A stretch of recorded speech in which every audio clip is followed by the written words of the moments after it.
Evening sets in, and Athena gets some well-deserved sleep. But she's soon woken by the barn owl.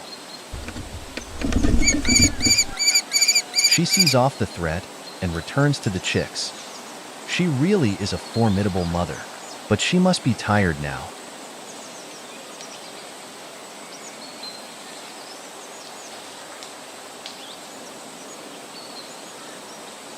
Two days later, all their hard work pays off.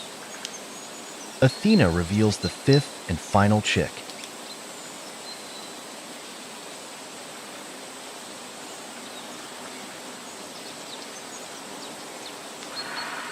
She returns with a worm, and it's so heartwarming to watch as she feeds them. This Kestrel pair are now working so well as a team.